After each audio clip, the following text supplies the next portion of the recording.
It's important to me to feel like I'm part of a team and we're all, you know, working to the same thing. And all the sub guys had days together where they worked with specialists on how everything worked. And then I was dropped into it, and the director, the brilliant James Strong, he said, I don't want you to get too friendly with them because your character wouldn't be, and that we want them to bond and then you to drop in. James Strong's brilliant, he's very collaborative. James and Matt kicked us off with the spectacle of it, and then Isabel took over and managed to marry the spectacle and the emotion. And she just knocked it out of the park. I mean, I think, you know, having a female director was brilliant actually, because she got the emotional side of the journey as well. What really drew me to it the most was kind of the experience of Amy and Kirsten in it, and being two women in a man's world. And I think that for me personally as a young female director was something that I was drawn to the most thematically, is seeing how these two brilliant women make their way and fight their way in a very, very patriarchal system.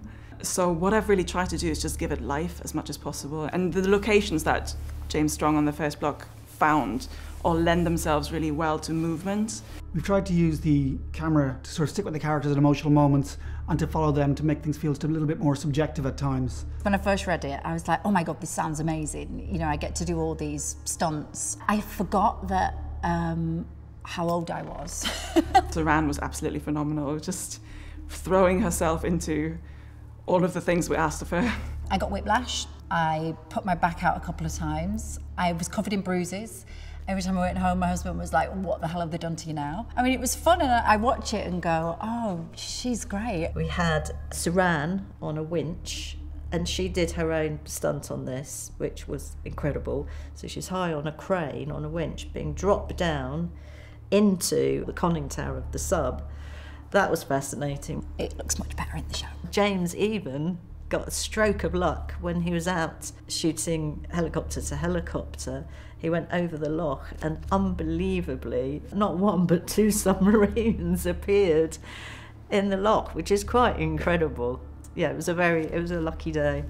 The technology we have now for FX is amazing, because when we did it, obviously it didn't look like that, and now I've seen it, I'm like, oh, that's really good. It was really exciting. I've got to take my hat off to production for steering a course through this, to use a nautical term, because they've had mighty challenges. The specific challenge with this role has, of course, been COVID-19. We were one of the first shows to go back, and not only we were the first show to go back, we were going back to a submarine set.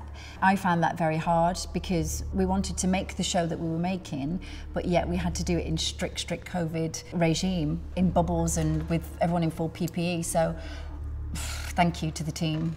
I think the show that we've made doesn't look like a show that was made in COVID times. To get a production of this scale and this quality done in the middle of a pandemic is really an incredible achievement. Yeah, I don't know quite how they've done it, but people are resilient.